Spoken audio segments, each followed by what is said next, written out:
பாரதிய ஜனதா கட்சியின் மாநில தலைவர் நயினார் நாகேந்திரனின் பாத யாத்திரையுடைய நிறைவு விழா இன்று மாலை நடைபெறுகிறது. என்னென்ன ஏற்பாடுகள் இதுவரைக்கும் செய்யப்பட்டிருக்கிறது? உள்துறை அமைச்சர் கலந்து கொண்டு உரையாற்றுகிறார். மிக பெரும் எதிர்பார்ப்பை ஏற்படுத்தியிருக்கிறது. இங்கு என்னென்ன ஏற்பாடுகள் இப்பொழுது செய்யப்படும்? தமிழக பாரதிய ஜனதா கட்சியினுடைய தலைவர் மரியாதைக்குரிய அண்ணன் நயினார் நாகேந்திரன் அவர்கள் மேற்கொண்ட தமிழகம் தலைநிமிர தமிழனின் பயணம் சொல்லக்கூடிய மக்கள் சந்திப்பு நிகழ்ச்சி இன்றைக்கு நிறைவு கட்டத்தை எட்டியிருக்கிறோம். இதுவரை 54 மாவட்டங்களில், புதுக்கோட்டையும் சேர்த்து 54 மாவட்டங்களில் எங்களுடைய நிகழ்ச்சி நிறைவு பெறுது. இந்த நிகழ்ச்சிக்காக நம்முடைய உள்துறை அமைச்சர் மரியாதைக்குரிய அமித்ஷாஜி அவர்கள் நிறைவு நிகழ்ச்சியிலே கலந்து கொள்வதற்காக வருகை தர இருக்கின்றார்கள். தமிழகத்தினுடைய அரசியல் வரலாற்றில் ஒரு மிகப்பெரிய மாற்றத்தை, மிகப்பெரிய எதிர்பார்ப்பை ஏற்படுத்தக்கூடிய அளவிற்கு இந்த மாநாடு இருக்க வேண்டும் என்பதற்காக ஒரு 4-5 நாட்கள் தான் எங்களுக்கு தேதி கொடுத்து ஆகுது.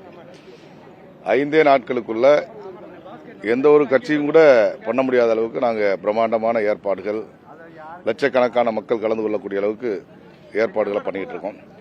நிச்சயமா அவருடைய வருகை என்பது, இன்றைக்கு கூடக்கூடிய மக்கள் கூட்டம் என்பது தமிழக அரசியல் வரலாற்றில் பாரதிய ஜனதா கட்சி ஒரு தவிர்க்க முடியாத சக்தி அப்படிங்கிறத உணர்த்தக்கூடியதா இருக்கும் அப்படின்னு நாங்கள் எதிர்பார்க்கிறோம். இந்த மாநாடு அரசியல்ல என்ன மாற்றத்தை ஏற்படுத்தும் எதிர்பார்க்க? ஒரு பக்கம் தமிழக அரசு பழைய ஓய்வு திட்டம் இப்பதான் கொண்டு வந்திருக்காங்க. நிறைய அனௌன்ஸ்மெண்ட், நாளைக்கு மடிக்கணினி திட்டத்தை தொடங்கி வைக்க போறாங்க. தேர்தல் நெருங்கக்கூடிய நிலையில அவங்க நிறைய அறிவிப்புகளை வெளியிடும் பொழுது பாஜக என்டிஏ கூட்டணி என்ன மாற்றத்தை எதிர்பார்க்க? திராவிட முன்னேற்ற கழகத்தினுடைய ஆட்சியை பொறுத்தளவுக்கு தேர்தலுக்கு வருவதற்கு முன்பு பல வாக்குறுதிகளை கொடுத்தாங்க. 5 ஆண்டு காலம் நிறைவு வரப்போகுது. 5 ஆண்டுகளுக்கு முன்பு கொடுத்த வாக்குறுதியை இப்ப நிறைவேற்றணும்னு சொல்லி ஒரு அறிக்கை கொடுத்திருக்காங்க.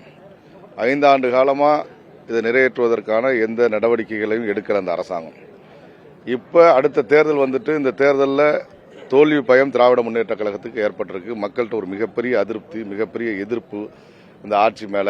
இந்த ஆட்சியில் நடைபெறக்கூடிய ஊழலை பார்த்து, அதேமாரி அரசு ஊழியர்களுக்கு எதிரான செயல்பாடுகளை பார்த்து கொடுத்த எந்த வாக்குறுதியுமே நிறைவேற்றல அப்படிங்கிறது ஒரு மிகப்பெரிய அதிருப்தியை ஏற்படுத்தி இருக்கிற காரணத்தினால எப்படியாவது அடுத்த தேர்தலில் ஜெயிக்கணும் அப்படிங்கிறதுக்காக இப்ப அடுத்தது மக்களை ஏமாற்றுவதற்கான முயற்சியில் திராவிட முன்னேற்ற கழகம் ஈடுபட்டிருக்கு. தமிழ்நாட்டு மக்கள் கண்டிப்பா புத்திசாலிகள், படித்தவர்கள், மற்ற மாநில சில அது வேண்டாம்.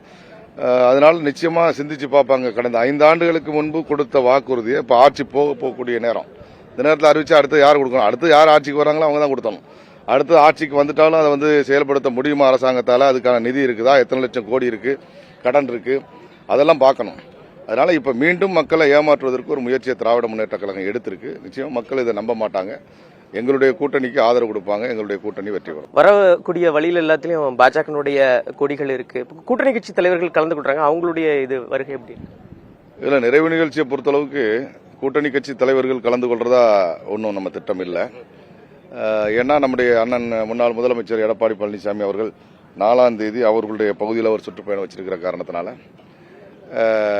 வருவதற்கு வாய்ப்பு இல்லை. நாளைக்கு மாத்தலாமா அப்படின்னு கேட்டதுக்கு அந்த மாதிரியான சூழ்நிலை. நாளைக்கு மாலையில் நம்முடைய உள்துறை அமைச்சருக்கு வேற ப்ரோக்ராம் இருக்கிறதுனால முடியல. அதனால இது பாரதிய ஜனதா கட்சியுடைய நிகழ்ச்சியாக தான் இருக்கு. அதனால தான் நாங்கள் கூட்டணி கட்சியினுடைய கொடிகள்லாம் போடாம பாரதிய ஜனதா கட்சி கொடி மட்டும் போட்டிருக்கோம். பல எங்கே ஆரம்பிக்கிறோமோ அந்த இடத்துல இருந்து கூட கொடிகள், கட் அவுட், பிளக்ஸ், போர்டு, என்னென்ன வரவேற்புகள் கொடுக்க முடியுமோ எல்லாம் பண்ணியிருக்கோம். அதனால இது பாரதிய ஜனதா கட்சியினுடைய நிகழ்ச்சி தானே தவிர இது என்டிஏ நிகழ்ச்சி கிடையாது. பாரதிய ஜனதா கட்சியினுடைய தலைவர்கள் எல்லாரும் கலந்துக்குவாங்க.